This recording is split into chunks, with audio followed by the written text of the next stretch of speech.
لو تناهيتم إلى سر الحياة وصنعتم كائنا حيا نرى. نبی صلی اللہ علیہ وسلم کی بخاری کی حدیث ہے کہ میں نے مردوں کے لیے اپنے بعد عورت سے بڑا فتنہ کوئی نہیں چھوڑا. اس لیے کہ مرد ہر جگہ کمپرومائز کرتا ہے, عورت کے فتنے میں جب آتا ہے برباد. اس لیے اس فتنے میں آنے سے پہلے بہتر ہے کہ ٹائم پہ شادی کر لو تاکہ یہ فتنے کی ٹینشن سے نکل جاؤ.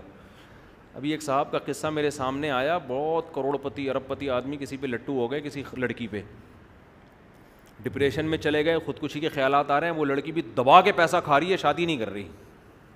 یہ شادی کے پیچھے پڑا ہوا ہے, وہ شادی نہیں کر رہی, وہ بھی گھنی بنی ہوئی کھائے جا رہی ہے. اس کے دوست اس کو سمجھا رہے ہیں, ابے لڑکی تیرے پیسے سے کو ختم کر کے, جب پیسہ ختم ہوگا نا تو لڑکی بھی جائے گی اور پیسہ بھی جائے گا. لیکن کئی مردوں کے دیوالیے ہو چکے ہیں, اپنی معشوقہ پہ پیسے اڑا کے پھر سگریٹ پینا شروع کرتے ہیں, پھر شراب پیتے ہیں, پھر ایسے غم میں بیٹھے ہوئے ہوتے ہیں, پھر مر رہے ہوتے ہیں, پھر محبوبہ کو تصویریں بنا کے بھیج رہے ہوتے ہیں, تمہارے غم میں دیوانہ ہو گیا, اس کی صحت پہ 5 روپے کا بھی فرق نہیں پڑ رہا ہوتا. یہ سمجھ رہا ہوتا ہے میرے مجنو جیسے بال اور کھلے گریبان, اور میرے یہ جو ایکس رے رپورٹ میں نے یہاں بنا لی ہے پوری پسلیاں, یہ دیکھ کے وہ پاگل ہو جائے گی. وہ پاگل نہیں ہوگی, سمجھ رہے ہو, بالکل بھی پاگل. وہ کہے گا تو عاشق ہے, میں تھوڑی عاشق ہوں. وہ آپ کو لوٹے گی مزے سے, اس کے بعد نچوڑ پہ پتلی کری سے. میں نے تو ایک واقعہ یہاں سنایا تھا آپ لوگوں کو, ایک جاننے والے تھے, وہ عاشق ہو گئے تھے کسی لڑکی پہ, کمپنی کے مینیجر تھے, ینگ تھا وہ لڑکا, عاشق ہو گیا, اتنا عشق ہو گیا, لڑکی نے بھی پیسے دبا کے لینا شروع کیے اس سے. اب جناب شادی نہیں کر رہی, کہ شادی ٹائم پہ ہوگی, وہی ایکچولی کر کے نا, ابھی ایجوکیشن ہے, ایکچولی وہ بھی ایکچولی کے چکر میں آئے ہوئے. تو ان کو لوگوں نے سمجھایا, بھائی شادی کرنی رہی ہے, چھوڑ یار. اتنا پیسہ اس بندے نے لوٹا دیا اس کے اوپر کہ بالآخر کمپنی میں اس کی حاضریاں کم اور ڈیٹیں لگنی شروع.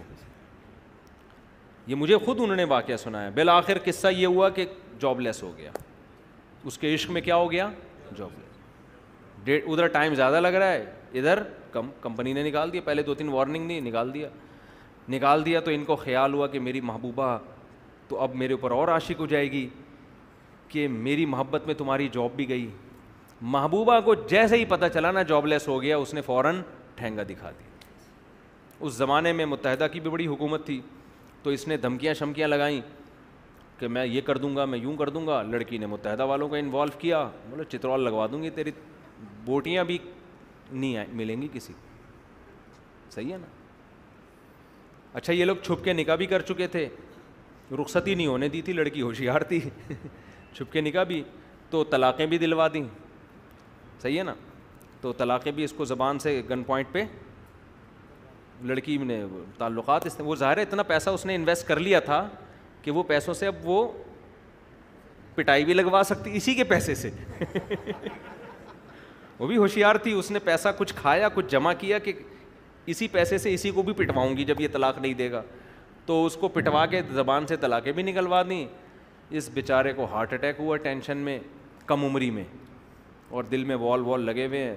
یہ زندگی ہو گئی. خیر اللہ نے توبہ کی توفیق دی, دیندار بنا, اس کو احساس ہوا, دین پہ آنے کا ذریعہ بن گئی یہ چیز. اب تو ماشاءاللہ صحت مند ہے, صحیح ہو گیا. لیکن یہ ہوتا ہے, پیسے بھی جاتے ہیں.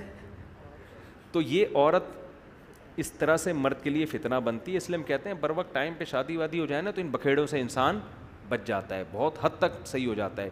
ہوا و حرص والا دل بدل دے, میرا غفلت میں ڈوبا دل بدل دے.